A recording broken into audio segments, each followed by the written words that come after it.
एक व्यक्ति आपको कह रहा है, फरवरी में कह रहा है कि कोरोना से हिंदुस्तान की इकोनॉमी, हिंदुस्तान के लोगों पर बहुत जबरदस्त चोट लगने वाली है, और दूसरा व्यक्ति कह रहा है 22 दिन में ये लड़ाई जीती जाए। समझ किसको है ये तो आपको जज करना है। स्मॉल एंड मीडियम बिजनेस पे आक्रमण किया, उनको आपने खत्म कर दिया। फिर आपने जीएसटी, कोविड के समय आपने अपने 2-3 मित्रों की मदद की, लाखों करोड़ रुपए आपने उनका माफ कर दिया। हमारी ये यात्रा इन 3 काले कानूनों के खिलाफ है। ये जो कानून प्रधानमंत्री जी ने बनाए हैं, बच्चे का रेप होता है, मर्डर होता है, पूरा एडमिनिस्ट्रेशन परिवार पर आक्रमण करता है, और देश के प्रधानमंत्री एक शब्द नहीं कहते। इंटरेस्टिंग बात है। भारत माता की बात करते हैं। भारत माता के 1200 स्क्वायर किलोमीटर नरेंद्र मोदी ने चाइना को दे दिए अपनी इमेज बचाने के लिए। रियलिटी, मानो ना मानो, इसके बारे में नरेंद्र मोदी क्या बोलते हैं? आप कभी बुलाइए उनको प्रेस कॉन्फ्रेंस में, ऐसे खुल के बुलाइए, बात कीजिए उनसे। वो आपसे इतना डरते क्यों? चाइना से भी वो इस कारण डरते हैं और आपसे भी ये कारण इस कारण डरते हैं। वो सोचते हैं चाइना हमारी इमेज खराब कर देगा, वो सोचते हैं ये जर्नलिस्ट हमारी इमेज खराब कर देगा। नरेंद्र मोदी जी को सिर्फ अपनी इमेज में इंटरेस्ट है।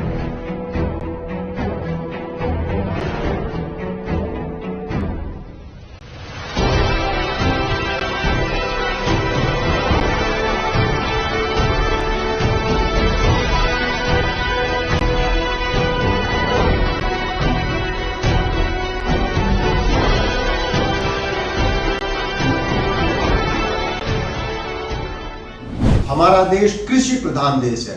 हमारे देश की अर्थव्यवस्था कृषि पर निर्भर करती है, जिसमें मजदूर और किसानों ने पूरी देश की अर्थव्यवस्था का 50 से 60% हिस्सा अर्थव्यवस्था में कंट्रीब्यूट करते हैं।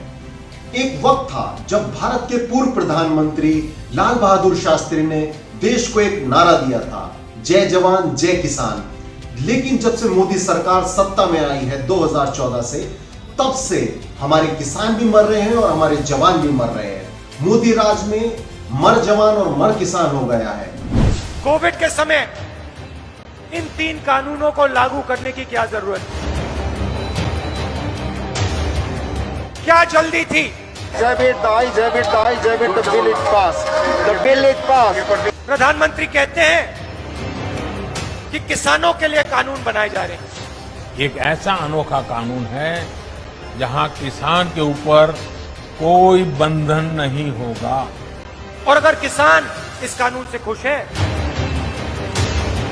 तो पूरे देश में किसान आंदोलन क्यों कर रहा है? पंजाब का हर किसान आंदोलन क्यों कर रहा है? लक्ष्य समझिए, कठिन बात नहीं है। आपकी जमीन और आपका पैसा हिंदुस्तान के 2-3 सबसे बड़े अरबपति चाहते हैं। मोदी सरकार केवल कॉरपोरेट और उद्योगपतियों के लिए काम कर रही है। सबसे पहले 2014 में मोदी सरकार भूमि अधिग्रहण बिल को उन्होंने हल्का किया, ताकि उद्योगपतियों को सारी जमीनें जो किसान की हैं वो दी जा सके। लेकिन राहुल गांधी ने उसके खिलाफ आवाज उठाई और पूरे देश में उसका किसानों के साथ समर्थन किया। तब मोदी सरकार को घुटने टेकने पर मजबूर किया था कि ये वापस लेना चाहिए, और राहुल गांधी इस मुहिम को, किसानों की आवाज उठाने की मुहिम को कामयाब रहे। ये जो जमीन की बात है, मैंने अपनी आंखों से टप्पल में देखी थी, जहां हमारे किसान भाइयों पे गोली चलाई गई। भट्टा परसोल में एक बार फिर मैंने वही चीज देखी।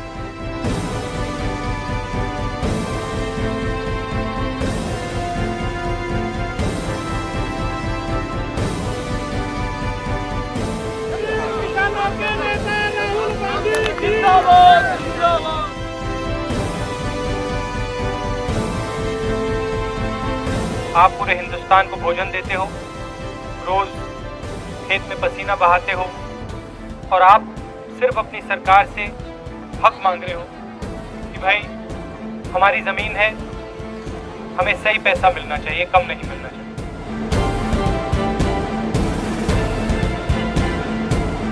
जो आपकी जमीन ली जा रही है उसके बारे में एक साथ हमें कुछ करना चाहिए। मैं आपसे ये कहना चाहता हूं कि हम सब आपके साथ हैं और आपकी जो लड़ाई है वो हमारी लड़ाई है।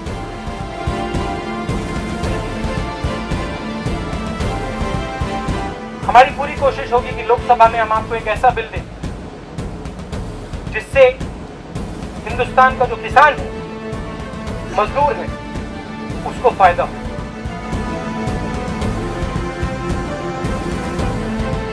जब आपसे जमीन ली जाती है या दी जाती थी तो सरकार का ऑर्डर लगता था और कोई आपके घर आ जाता था, आपकी जमीन उठा के ले जाते थे। यह आपकी लड़ाई थी और मैंने आपसे वायदा किया था कि कांग्रेस पार्टी ये लड़ाई लड़ेगी, आपके साथ लड़ेगी और ये लड़ाई हम जीत के दिखाएंगे। लेकिन साथियों, यही नहीं, फसल बीमा योजना के अंतर्गत एक बार फिर मोदी सरकार ने किसानों को लूटा है और उद्योगपति को, जो कि उनके मित्र हैं, उनको फायदा पहुंचाने का काम किया है। 2019 तक लगभग 40,000 करोड़ रुपए का मुनाफा उद्योगपति को कमवाया गया है इस सरकार के द्वारा। किसानों से पैसा लेकर प्रीमियम भराए गए हैं। पहले आपने स्मॉल एंड मीडियम बिजनेस पे आक्रमण किया, उनको आपने खत्म कर दिया। फिर आपने जीएसटी कोविड के समय आपने अपने 2-3 मित्रों की मदद की, लाखों करोड़ रुपए आपने उनका माफ कर दिया। मजदूर घर पैदल जा रहे थे हजारों किलोमीटर, पानी नहीं था, भोजन नहीं था, आपने एक शब्द नहीं बोला, उनको आपने वार्निंग ही नहीं दी, एक दिन वार्निंग नहीं दी। कमरे में बैठे आपने कहा लॉकडाउन होगा, लॉकडाउन कर दिया, मर गए वो।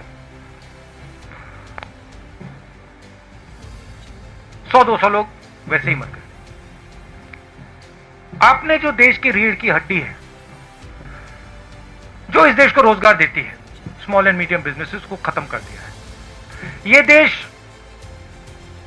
और आप देखना, मैंने फरवरी में कोरोना की बात की थी, उन्होंने कहा राहुल गांधी मजाक कर रहा है। अब देखिए, समझ किसको है किसको नहीं है। एक व्यक्ति आपको कह रहा है, फरवरी में कह रहा है कि कोरोना से हिंदुस्तान की इकोनॉमी, हिंदुस्तान के लोगों पर बहुत जबरदस्त चोट लगने वाली है, और दूसरा व्यक्ति कह रहा है 22 दिन में ये लड़ाई जीती जाएगी। समझ किसको है ये तो आपको जज करना है, मैं तो नहीं कहूंगा। एक व्यक्ति कहता है 22 दिन में लड़ाई खत्म हो जाएगी, उसको यह भी नहीं मालूम कि कोरोना है क्या, देश क्या है, कैसे चलता है। उस टाइम भी मेरा मजाक उड़ा रहे थे और अब मैं आपको बता रहा हूं, और आप लिख के ले लीजिए, आज भी मजाक उड़ाएंगे, मगर 6 महीने बाद याद रखना जो मैं आज कह रहा हूं। 2 चीजें आपसे कहूंगा। पहली बात, यह देश अपने युवाओं को रोजगार नहीं दे पाएगा। नरेंद्र मोदी ने ढांचा तोड़ दिया है। अब नरेंद्र मोदी खेती के ढांचे को तोड़ने जा रहा है। अगर नरेंद्र मोदी ने खेती के ढांचे को तोड़ दिया तो एक तरफ रोजगार नहीं मिलेगा, दूसरी तरफ भोजन नहीं। ठीक है, अभी मेरा मजाक उड़ाएंगे, उड़ाने दो। 6 महीने बाद, जैसे आज मैं फरवरी की बात कर रहा हूं, 6 महीने बाद आप देख लें। ठीक है, ये सिस्टम है, ये फूड सिक्योरिटी का सिस्टम है, एमएसपी है, फूड डिस्ट्रीब्यूशन सिस्टम है, प्रोक्योरमेंट सिस्टम है, मंडियां हैं। ये एक प्रकार से किसान का फूड सिक्योरिटी का एक किला है, ये प्रोटेक्ट करता है। किले में कमियां हैं, मैं ये नहीं कह रहा हूं कमियां नहीं, कम मंडियां हैं, करप्शन है, इंफ्रास्ट्रक्चर बेहतर होना चाहिए, मगर किले को अगर आपने तोड़ दिया तो किसान बच नहीं सकता। अब नरेंद्र मोदी किले को क्यों तोड़ रहे हैं? नरेंद्र मोदी ने जीएसटी क्यों की?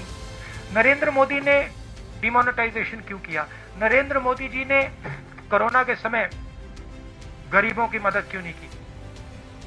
2 नाम दे सकता हूं, अंबानी, अदानी।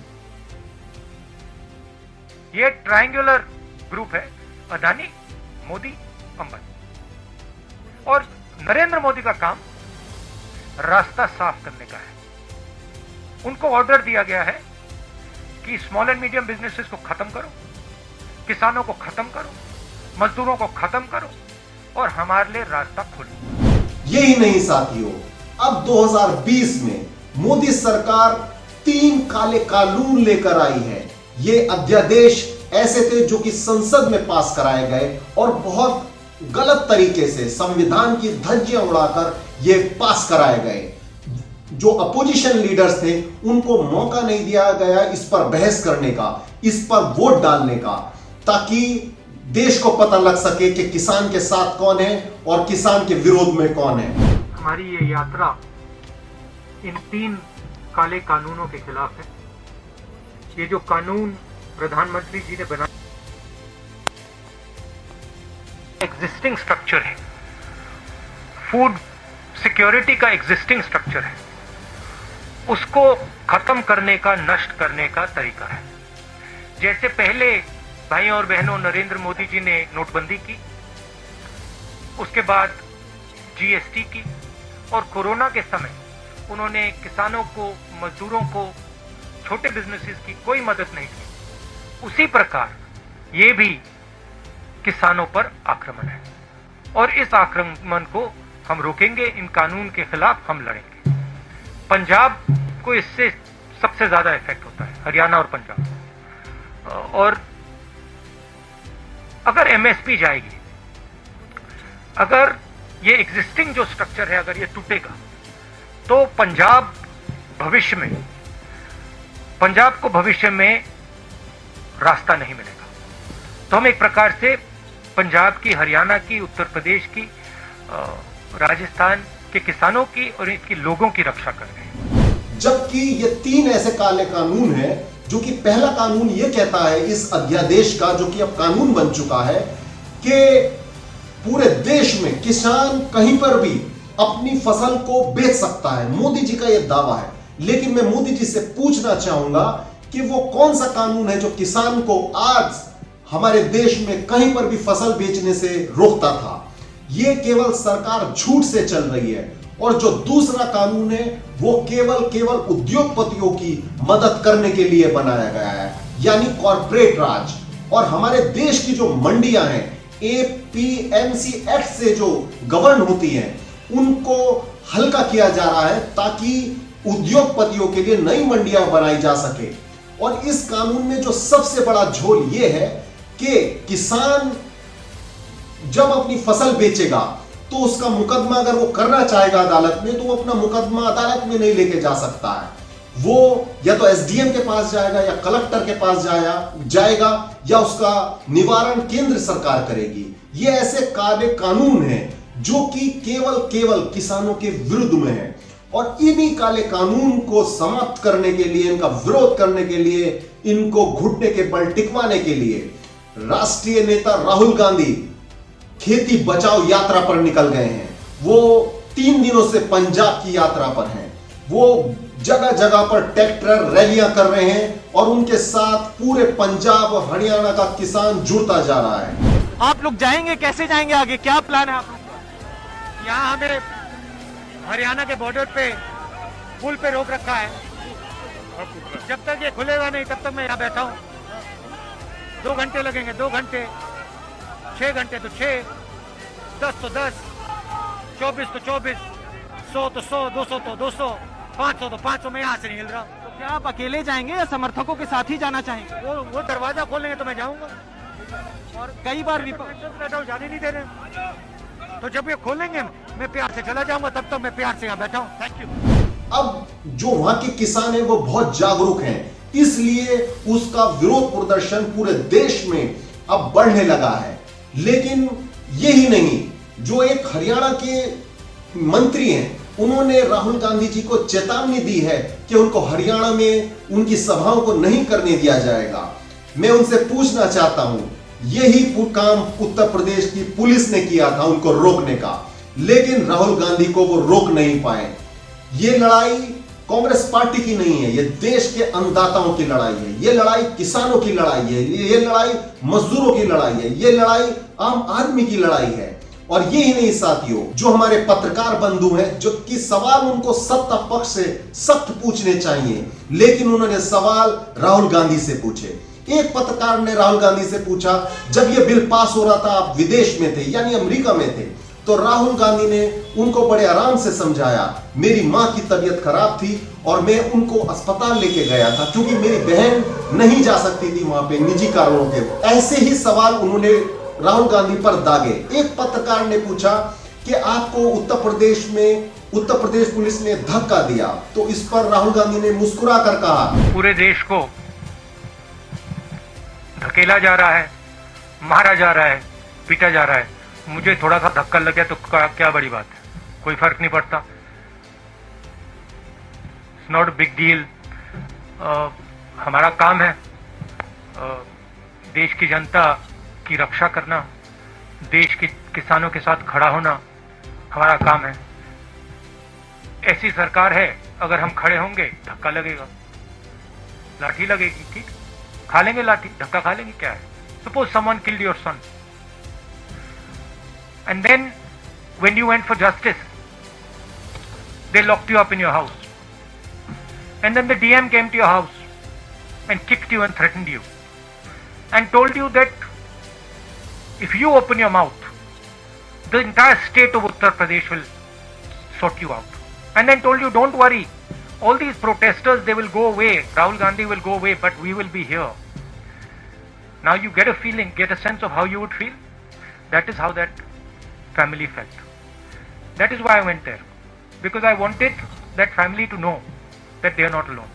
मैं इसलिए वहां गया था और मैंने परिवार से कहा, मैं सिर्फ आपके लिए नहीं आया हूं, मैं आपकी बेटी के लिए आया हूं, आपके लिए आया हूं, मगर मैं देश में जो लाखों महिलाएं हैं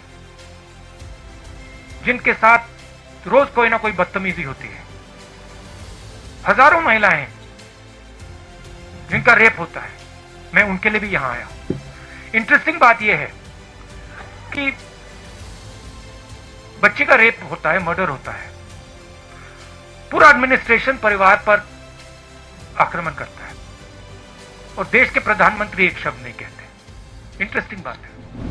एक ने उनके ट्रैक्टर जो रैली कर रहे हैं वो उस पर सवाल उठाए एक पत्रकार ने कि आप सोफे पर बैठे थे, तो राहुल गांधी ने उसका जवाब दिया, नहीं, मगर ये सवाल कभी नहीं पूछा जाएगा कि नरेंद्र मोदी ने 8,000 करोड़ रुपए के लिए 2 हवाई जहाज क्यों खरीदे। $1 बिलियन, 8,000 करोड़, उसमें कुशन छोड़िए, उसमें तो पलंग है पूरा, मतलब एक पलंग नहीं 50 पलंग होंगे उसमें। ये नहीं कहते कि भैया हमारा जो प्रधानमंत्री है उसने 8,000 करोड़ रुपए का जहाज खरीदा, क्यों? क्योंकि उसके मित्र ट्रंप के पास जहाज है 8,000 करोड़ का, उसे भी चाहिए। ये नहीं कहते, ये कहते भैया राहुल गांधी अमरिंदर सिंह जी गए, ट्रैक्टर पे बैठे थे, किसी ने कुशन लगा दिया। मेरा सवाल है पत्रकार बंधुओं से कि आप ये क्यों नहीं पूछते हैं कि मोदी सरकार के जो 2 जहाज आए हैं मोदी जी के लिए वो 8,000 करोड़ के हैं, वो जबकि हमारा देश आज आर्थिक संकट से जूझ रहा है, लेकिन फिर भी मोदी 8,000 करोड़ का खर्चा कर रहे हैं केवल अपने लिए, क्योंकि उनके जो मित्र हैं ट्रंप, उनके पास ऐसा जहाज है, तो मोदी जी को भी ऐसा ही जहाज चाहिए। और ये ही नहीं साथियों, ये आवाज, किसानों की आवाज आज पूरे देश में गूंज रही है। मोदी तेरी तानाशाही, ये बॉर्डर कब तक बंद रखेंगे? देश का किसान हिसाब लेगा, उस रोटी का हिसाब लेगा जो कोरोना काल में इस देश के बेटे ने इस देश की रक्षा में पूरे देश रोटी खवाई है। आज उसी की रोटी छीन के बड़े उद्योगपति ने, जब तक किसान को उसकी खरीद की गारंटी का बिल नहीं आएगा, तब तक जब तक MSP को कानून नहीं बनाया जाएगा, तब तक किसान रोड पर रहेगा। जो उन्होंने ऑर्डिनेंस जारी कर दिए हैं 3, वो किसान, मजदूर और दुकानदारों को मार डालेंगे। इसलिए हाँ, क्योंकि उसमें जो है ना सरकारी खरीद बंद हो जाए, मंडीकरण बंद हो गया, एफसीआई टूट जाएगी, जो भी सरकारी अदारे हैं वो टूट जाएंगे और प्राइवेट सारा सिस्टम खराब हो जाएगा। हम तो इसे काले कानून का नाम देते हैं। अच्छा, ये काले कानून है जिसके लिए एमएसपी तो ये कहते हैं भी हम रहेगी, लेकिन अभी एमएसपी खत्म होने का रास्ता खुल गया है। क्योंकि ये जो 3 काले कानून हैं, ये केवल हमारे फ्रीडम ऑफ एक्सप्रेशन को ही नहीं खत्म कर रहा है, ये पूरे देश के फ्रीडम को खत्म कर रहा है, ये हमारी आजादी छीनी जा रही है। अब यहाँ पे सिर्फ एक मुद्दा ये है कि एंट्री 33 जो है कॉन्करेंट लिस्ट की, जबकि कॉन्करेंट लिस्ट में भी ये साफ किया गया है कि एग्रीकल्चर से रिलेटेड मैटर्स में पावर नहीं होगी। ये बात हो रही है ट्रेड की और कॉमर्स की। मेरा सबसे पहले तो ये कहना है कि जो किसान हैं वो ट्रेड और कॉमर्स नहीं कर रहे हैं, वो एक बहुत बड़ी राष्ट्र की सेवा कर रहे हैं। जैसे आप जानते हैं कि एजुकेशन जो है उसको ऑक्यूपेशन कहा जाता है, ट्रेड और बिजनेस नहीं कहा जाता। तो ये जो एंट्री 33 है कॉन्करेंट लिस्ट की, जिस पे सेंटर कह सकता है हमें पावर है, ये ट्रेड एंड कॉमर्स के बारे में है। दूसरी चीज वो ये कह सकते हैं कि इसमें एक आइटम आ गया है फूड स्टफ्स।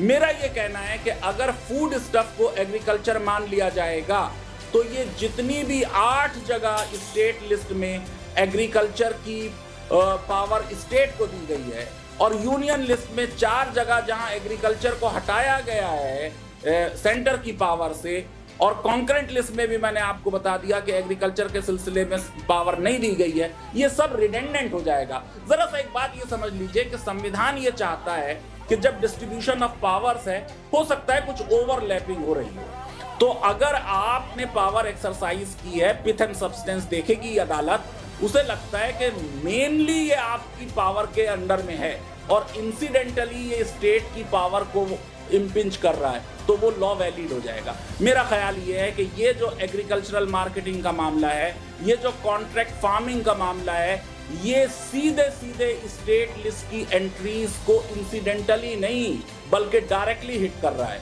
और दूसरी चीज मैं ये कहना चाहता हूं कि हमारे संविधान में अदालतों ने ये भी कहा है कि जो चीज आप डायरेक्टली नहीं कर सकते वो इनडायरेक्टली भी नहीं कर सकते। इसको कहते हैं डॉक्ट्रिन ऑफ कलरेबल लेजिस्लेशन। ये बिल जो है ये ऐसा लगता है, मैं हो सकता है गलत हूं, कि ये कलरेबल एक्सरसाइज ऑफ पावर है। पार्लियामेंट को इसकी पावर नहीं थी और पार्लियामेंट ने उस पावर को इस्तेमाल किया। और आपको ताज्जुब होगा जो statement of object and reasons bill में दिया हुआ है उसमें कहीं ये नहीं लिखा कि किस प्रावधान के तहत ये लॉ संसद में पास कराया जाएगा। ये ऐसा काला कानून है जहां पर जो किसान है उनकी उपज का अगर हम क्लेम करते हैं तो सरकार भी दखल नहीं देगी। यानी हमारे जो किसान हैं उनको मजदूर बनाने की ये साजिश है और केवल उद्योगपति मित्रों को फायदा पहुंचाने का ये काम हो रहा है। जय हिंद।